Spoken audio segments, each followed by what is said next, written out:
नमस्कार दोस्तों, welcome to my YouTube channel State Job. आप अगर चैनल पर नए आए हो, वीडियो से अगर आपको कोई हेल्प होता है तो ज़रूर चैनल को सब्सक्राइब करके सपोर्ट कीजिएगा। दोस्तों, एसएससी के द्वारा हाबिलदार और एमटीएस का रिक्रूटमेंट होने वाला मल्टीटास्किंग स्टाफ का, यहाँ पर देखिए 26, इसे देखिए डेट्स 26 जून 2025 का नोटिफिकेशन आया है। ठीक है, ऐसे देख सकते हैं यहाँ पर शुरुआत में डेट्स दिया हुआ है। 26 जून से अप्लाई शुरू हो चुका है। अप्लाई का जो लास्ट डेट है वो 24 जुलाई 2025 है। ठीक है, ऑनलाइन आप लोगों को अप्लाई करना होगा और करीब आपका जो एग्ज़ाम होगा, एग्ज़ाम जो शेड्यूल किया जाएगा वो 20 सितंबर से लेके 21 अक्टूबर के बीच में आपका एग्ज़ाम हो जाएगा। ठीक है, यहाँ पर आप लोगों के लिए एक नंबर्स दिए गए हैं। अगर आपको कोई हेल्प चाहिए तो इस नंबर पे आप फ़ोन कर सकते हैं। टोल फ्री नंबर है। ठीक है, शुरुआत में दिया हुआ है। आइए मेन नोटिफिकेशन देखते हैं। बोला गया है मल्टीटास्किंग स्टाफ। ये देखिए एमटीएस का रिक्रूटमेंट हो रहा है, मल्टीटास्किंग स्टाफ। लेकिन मल्टीटास्किंग स्टाफ कितना पोस्ट होगा वो क्लेरिफाई नहीं किया है, आगे जाके बताने वाला हूँ। लेवल 1 सैलरी दोनों के लिए, मल्टीटास्किंग स्टाफ के लिए भी लेवल 1 सैलरी है और ये जो हाबिलदार पोस्ट आप देख रहे हैं इसके लिए भी लेवल 1 सैलरी। लेवल 1 मतलब 18,000 से लेकर जो 56,100 का जो पे स्केल है सेंट्रल गवर्नमेंट का, वो आप लोगों को मिलेगा। तो मल्टीटास्किंग स्टाफ तो आपने देख लिया, सेंट्रल गवर्नमेंट का अलग अलग ऑफिस में होगा।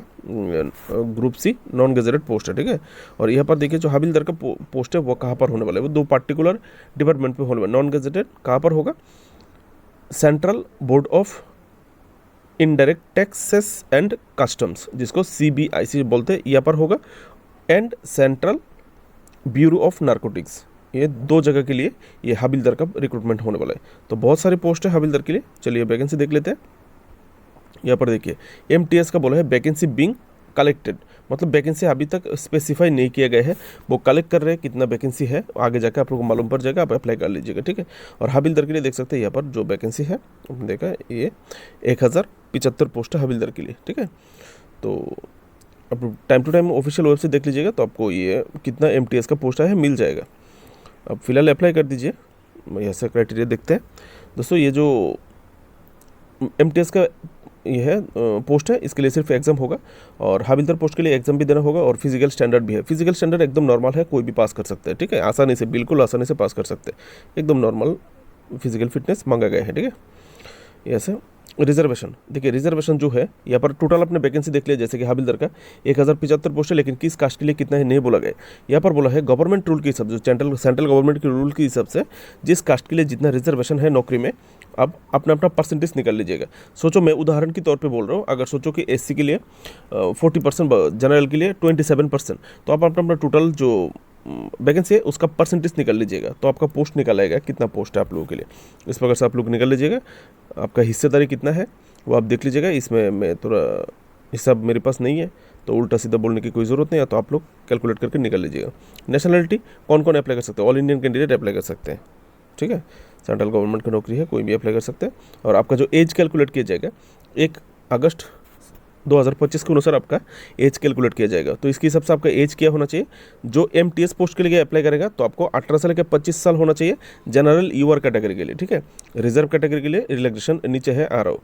अभी अगर आप हाबिलदार के लिए करेंगे तो 18 से लेकर 27 साल, और आपका डेट भी दिया हुआ है किस डेट से लेकर किस डेट के भीतर आपका जन्म होना चाहिए, यहाँ पर आप देख सकते हैं। ठीक है, तो आप यहाँ से देख सकते हैं। यहाँ पर है अभी है रिलैक्सेशन, SC/ST के लिए 5 साल, ओबीसी के लिए 3 साल, जैसे गवर्नमेंट रूल की सबसे मिलते हैं। ठीक है, वैसे ही यहाँ पर मिलेगा। डिफेंस पर्सनल को 3 साल, एक्स सर्विसमैन को 3 साल, डिफेंस पर्सनल डिसेबल्ड जो नौकरी करते हुए अपने देश में या फिर फॉरेन कंट्री में ड्यूटी करते हुए अगर उनका कोई प्रॉब्लम हो गया, कुछ भी प्रॉब्लम आ गए हो शरीर में शारीरिक रूप से, उन लोगों को भी 8 साल। उसके बाद यहाँ से देखते हैं central government civil employ. Central government पे अगर आप सिविल एम्प्लॉय के तौर पे काम कर रहे हैं तो आप लोग अप टू 40 ईयर तक अप्लाई कर पाएंगे, सेंट्रल गवर्नमेंट सिविलियन एम्प्लॉय। और साथ में अगर आप SC/ST है, central government employ, SC/ST central government employ है, तो आपको 45 साल तक आप लोग अप्लाई कर पाएंगे। उसके बाद विडोज, जो विधवा है, पति गुजर गए हैं, डिवोर्स वोमेन जिनका डिवोर्स ले लिया है, जिन्होंने अथवा जिन्होंने वोमेन जुडिशियली कानूनी रूप से सेपरेट हो चुके हैं, आप लोग 35 ईयर तक अप्लाई कर पाएंगे। और अगर आप सेम कैटेगरी से है लेकिन SC/ST है, ठीक है, सेम प्रॉब्लम है, SC/ST है, तो आप लोग 40 साल तक अप्लाई कर पाएंगे। ठीक है, उम्मीद करते हैं आप लोगों को एज लिमिट मिल चुका है। चलिए दोस्तों आगे देखते हैं। एसेंशियल क्वालिफिकेशन, दोनों ही पोस्ट के लिए जो क्वालिफिकेशन यहाँ पर मांगा गया है दोस्तों, वो मेट्रिकुलेशन, ऐसे देख सकते हैं, मेट्रिकुलेशन एग्जामिनेशन 10 पास होने से आप अप्लाई कर सकते हैं दोनों पोस्ट के लिए। ठीक है।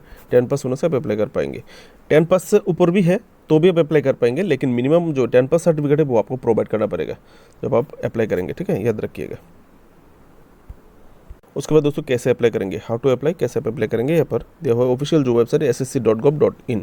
दोस्तों ये जो नोटिफिकेशन है, इस नोटिफिकेशन में नीचे प्रक्रिया दिया हुआ है, कैसे अप्लाई करेंगे, किस पेज से किस पेज पे जाना होगा, किस ऑप्शन से, एकदम पेज टू पेज दिया हुआ है, वो भी मैं आप लोगों को दिखा रहा हूँ। पहले 1 टाइम रजिस्ट्रेशन करना पड़ेगा, 1 टाइम रजिस्ट्रेशन नंबर के साथ आप लोगों को अप्लाई करना होगा। पूरा प्रक्रिया दिया हुआ है, ठीक है, और फॉर्म स्ट्रक्चर भी दिया हुआ है, आपको एक्नोलॉजमेंट देना पड़ेगा, ये सब वगैरह सब कुछ देना पड़ेगा, ठीक है, देख लेंगे। चलो आगे जाके देख लेते हैं क्या क्या और भी डिटेल्स बाकी है। यहाँ पर देखिए एप्लीकेशन फ़ी दोस्तों 100 रुपये एप्लीकेशन फ़ी देना पड़ेगा।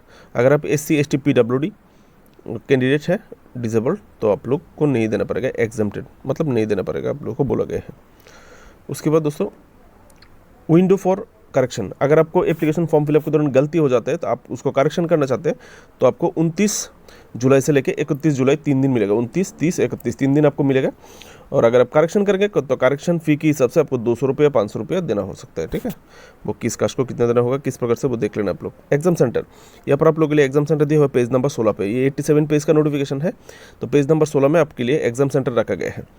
किस स्टेट में क्या एग्जाम से, देखिए हर एक एग्जाम सेंटर का, जैसे कि भागलपुर, बिहार का भागलपुर एग्जाम सेंटर का कोड है 3201, तो आप लोगों को ये प्लेस का नाम देके कोड भी बिठाना होगा, ठीक है। रीजन क्या है, रीजन सेंट्रल गवर्नमेंट, जैसे कि बिहार एंड उत्तर प्रदेश रीजन, इस प्रकार के अंचल, ठीक है, देख लेना। ऑफिस किस अंचल के लिए कितना ऑफिस है, कौन सा वाला ऑफिस, आप लोग ऐसे देख लेना। आप लोग के लिए दिया हुआ है एग्जाम सेंटर, आप चूज कर लेना कहाँ पर देना चाहते हैं, ठीक है। अभी है दोस्तों स्कीम ऑफ एग्जामिनेशन, जो सबसे ज़रूरी है, कैसे आपका एग्जाम होगा। कंप्यूटर बेस्ड एग्जाम होने वाला है आपका, CBT कंप्यूटर एग्जाम होगा। और जो हविलदार पोस्ट है आपके लिए एफिशिएंसी टेस्ट होगा और फिजिकल फिटनेस टेस्ट होगा, ठीक है। और यहाँ पर एग्जाम किस किस भाषा में होगा दिया गया है। हर एक जो एरिया है रीजन के हिसाब से अपनी अपनी भाषा होते, भाषा की एग्जाम पेपर होगा। जैसे कि आसामीज में होगा, बंगाली में होगा, गुजराती, कन्नड़ा, कोंकणी जो गोवा से रिलेटेड, मलयालम, उसके बाद मणिपुरी, मिथई और जो मैथई बोलते हैं जो मणिपुरी स्टेट का है, मणिपुर स्टेट का। उसके लिए मराठी महाराष्ट्र का है, उड़िया उड़ीसा, पंजाबी भी है, तमिल है तमिलनाडु के लिए, तेलुगु एंड उर्दू भी है, ठीक है। तो ये सब लैंग्वेज में क्वेश्चन पेपर से जो आपकी कंफर्टेबल में आप एग्ज़ाम दे सकते हैं। दोस्तों यहाँ पर है 2 सेक्शन में आपका एग्ज़ाम होने वाला है, सेक्शन 1 एंड सेक्शन 2। ऐसे देखिए सेक्शन 1 हर एक क्वेश्चन का 3 मार्क करके, जैसे सेक्शन 1 में क्या होगा, न्यूमेरिकल एप्टीट्यूड, न्यूमेरिकल मतलब गणित होगा, आपका एग्जाम होगा 20 गणित आएगा, 20 गणित का 60 मार्क रहेगा।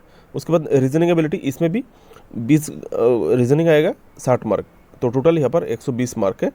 और इसके लिए आपको जो टाइम मिलेगा 45 मिनट मिलेगा, 40 MCQ के लिए 45 मिनट मिलेगा। और अगर PWD कैंडिडेट है तो आपको यहाँ पर 60 मिनट मिलेगा, मतलब 15 मिनट आपको ज़्यादा मिलेगा PWD कैंडिडेट होने से। उसके बाद सिलेक्शन सेक्शन 2, अगर सेक्शन 1 पास करते हैं तो सेक्शन 2 आपको देना होगा। 25 क्वेश्चन आएगा, जनरल अवेयरनेस 25 और इंग्लिश लैंग्वेज एंड कॉम्प्रिहेंशन 25, तो 75 150 मार्क का है। टोटल आप लोगों को 370 मार्क का एग्जाम होगा, ठीक है।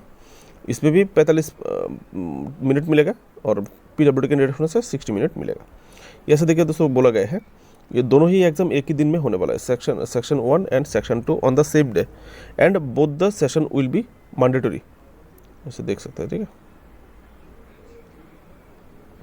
ये देखिए there will be no negative marking in section A. जो सेक्शन ए है पहला एग्जाम जो है 60 मार्क करके, इसके कोई नेगेटिव मार्किंग नहीं है सेक्शन ए का।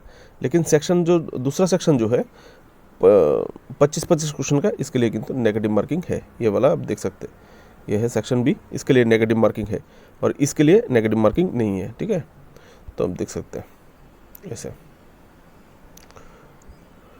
यहाँ पर फिजिकल फिटनेस, जो लोग पास करेगा फिजिकल फिटनेस होगा। हविलदार जो पोस्ट है, हविलदार पोस्ट के लिए फिजिकल फिटनेस के वॉकिंग आपको चलना होगा, कितना 1600 मीटर यानी 1 माइल आपको चलना होगा। कितना टाइम मिनट में, 15 मिनट में 1 माइल आप लोग आराम से हट सकते हैं, वो कर सकते हैं आप लोग, ठीक है। ज़्यादा मेहनत का काम नहीं है। अगर महिला है तो 1 किलोमीटर 20 मिनट में जाना होगा। 1 किलोमीटर जाना है आपको 20 मिनट में, 20 मिनट में 1 किलोमीटर एकदम आंखें बंद कर सकते हैं आप लोग, जा सकते हैं, कोई प्रॉब्लम नहीं है। थोड़ा सा प्रैक्टिस करने से आप जा सकते हैं। यहाँ पर चेस्ट का नाप चाहिए, हाबिलदार को हाइट का नाप चाहिए 157.7 सेंटीमीटर आपका होना चाहिए। अगर आप गरवालिस, आसामीस, गोरकास एंड एसटी कम्युनिटी से है तो आप लोगों को 5 सेंटीमीटर का छूट दिया गया है, मतलब 152.5 सेंटीमीटर होने से आप लोग अप्लाई कर पाएंगे। और चेस्ट का नाप देखिए यहाँ पर 81 रखा गया है सबके लिए। फुलाने के बाद, एक्सपेंड करने के बाद 81 चेस्ट का नाप। अगर आपका चेस्ट का कम है तो आप लोग अभी से पुशअप मारना शुरू कीजिए, ठीक है।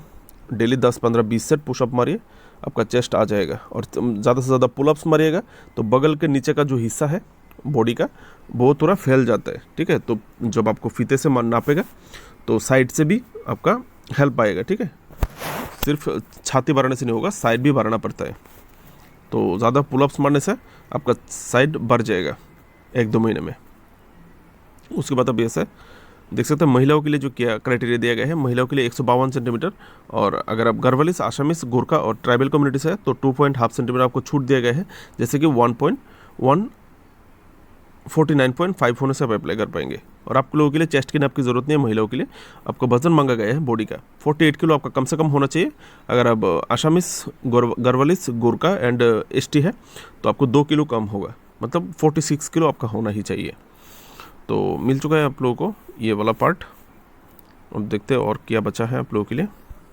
दोस्तों पेज नंबर 28 में मोड ऑफ सिलेक्शन, देखिए यहाँ पर क्लियरली बोला गया, जो बॉक्स मैंने किया है आपको, evaluate first will be evaluate first and performance in section 2 would be evaluate only candidate in selection 1। आपको पहले जो सेक्शन 1 आप एग्ज़ाम देंगे उसके ऊपर बेसिस करके ही आप लोगों को सेक्शन 2 में बुलाया जाएगा, ठीक है।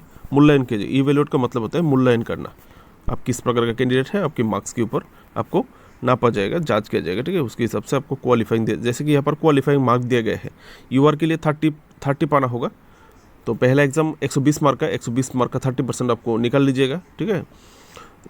तो उसके बाद ओबीसी ईडब्ल्यूएस के लिए 25% आपको पाना होगा, तो ये आपको देख लेना है, ठीक है। और बाकी जो ऑल अदर कैटेगरी है आपको 20% पाना होगा, बाकी रिजर्व कैटेगरी को मिनिमम। अभी जिसको ज़्यादा मिलेगा वही आगे तक जाएगा, ठीक है।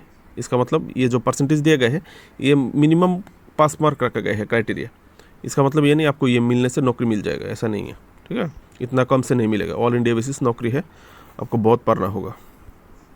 पेज नंबर 40 ये देख सकते हैं, पेज नंबर 40 यहाँ पर आपका नोटिफिकेशन खत्म हो जाता है, ठीक है, पेज नंबर 40 में। उसके बाद सर्टिफिकेट शुरू होता है, अलग अलग सर्टिफिकेट, ठीक है। यहाँ पर आप लोग देख लेना है किस कास्ट के लिए, किस कैटेगरी के लिए क्या क्या सर्टिफिकेट। जैसे कि यहाँ पर अंडरटेकिंग, आपको अंडरटेकिंग देना पड़ेगा, ये अंडरटेकिंग सर्टिफिकेट है, तो आप लोग ऐसे नीचे से आपको मिल जाएगा, ठीक है। ये सब आप लोग देख लेना। उसके बाद आप लोगों को कैसे अप्लाई करना है, प्रोसीड्यूर भी दिया हुआ है नीचे, वो पार्ट दिखाते हैं। ये देखिए कैसे शुरू होता है। पहले ये देखिए 1 टाइम रजिस्ट्रेशन, पहला पेज। आप लोग को 1 टाइम रजिस्ट्रेशन कैसे करना होगा, ऑफिशियल वेबसाइट में जाने के बाद कौन सा पेज खुलना है, किस प्रकार से करना है। यहाँ पर देखिए स्टाफ सिलेक्शन, ये देखिए स्टाफ सिलेक्शन कमीशन। उसके बाद होम पेज में जाना, होम पेज में जाने के बाद ऑनलाइन रजिस्ट्रेशन मिलेगा।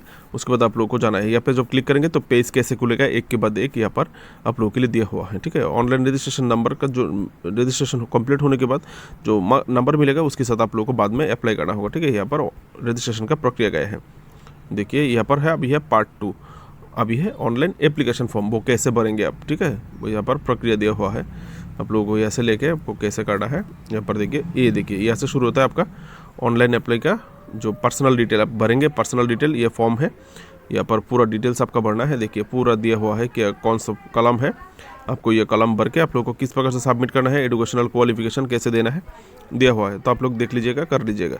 मेरी तरफ से आप लोगों के लिए शुभकामनाएं। और इतना टाइम बक करने के लिए हो सके तो वीडियो को लाइक करके, चैनल को सब्सक्राइब करके थोड़ा सपोर्ट कर दीजिएगा। नमस्कार, बेस्ट ऑफ लक।